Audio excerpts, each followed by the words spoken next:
ಈ ವಾರದೊಳಗೆ ಸಚಿವ ಸಂಪುಟ ವಿಸ್ತರಣೆ ಬಹುತೇಕ ಫಿಕ್ಸ್ ಆಗಲಿದೆ. ಹೈಕಮಾಂಡ್ ಬುಲಾವ್ಗೆ ಕಾಯ್ದು ಕುಳಿತ ರಾಜ್ಯ ನಾಯಕರು. ಇವತ್ತು ಸಂಜೆಯೊಳಗೆ ವರಿಷ್ಠರಿಂದ ಬುಲಾವ್ ಬರುವ ಸಾಧ್ಯತೆಗಳಿದೆ. ಹೈಕಮಾಂಡ್ ಬುಲಾವ್ಗೆ ರಾಜ್ಯ ನಾಯಕರುಗಳು ಕಾದು ಕುಳಿತಿದ್ದಾರೆ. ಇವತ್ತು ಸಂಜೆಯೊಳಗೆ ವರಿಷ್ಠರಿಂದ ಬುಲಾವ್ ಬಂದರೆ ಸಂಜೆ ಅಥವಾ ನಾಳೆ ಬೆಳಗ್ಗೆ ದೆಹಲಿ ನಾಯಕರನ್ನ ಭೇಟಿ ಮಾಡಿದ್ದಾರೆ. ವರಿಷ್ಠರ ಬುಲಾವ್ ಬರುತ್ತಲೇ ದೆಹಲಿಗೆ ಹಾರಲಿದ್ದಾರೆ. ಮುಖ್ಯಮಂತ್ರಿಗಳು, ಮಾಜಿ ಮುಖ್ಯಮಂತ್ರಿಗಳು ಹಾಗೂ ಕೆಪಿಸಿಸಿ ಅಧ್ಯಕ್ಷರು. ಹೈಕಮಾಂಡ್ ಬುಲಾವ್ಗೂ ಮುನ್ನ ತೆರಳುತ್ತೇನೆ ಅಂತ ಹೇಳಿದ್ರು ಸಿಎಂ. ಹೀಗಾಗಿ ಇಂದು ಅಥವಾ ನಾಳೆ ಸಿಎಂ ದೆಹಲಿಗೆ ತೆರಳುವ ಸಾಧ್ಯತೆ ಕೂಡ ಇದೆ. ಸಿದ್ದರಾಮಯ್ಯ ಮತ್ತು ಹರಿಪ್ರಸಾದ್ ಹಾಗೂ ಪರಮೇಶ್ವರ್ ಸಹ ತೆರಳುವ ಸಾಧ್ಯತೆಗಳಿದೆ. ಹೈಕಮಾಂಡ್ ಬುಲಾವ್ ಬಂದ ನಂತರ ತೆರಳುವ ಸಾಧ್ಯತೆಗಳಿದೆ.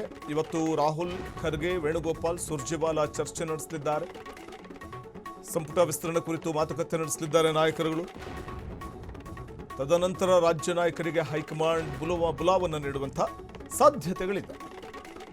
ಸಚಿವ ಸಂಪುಟ ವಿಸ್ತರಣೆ ಬಹುತೇಕ ಫಿಕ್ಸ್. ಆದಷ್ಟು ಬೇಗನೆ ಸಂಪುಟ ವಿಸ್ತರಣೆ ಆಗಲಿದೆ. ಆದರೆ ಯಾವಾಗ ಅನ್ನುವಂಥ ಕುತೂಹಲ ಇದೆ.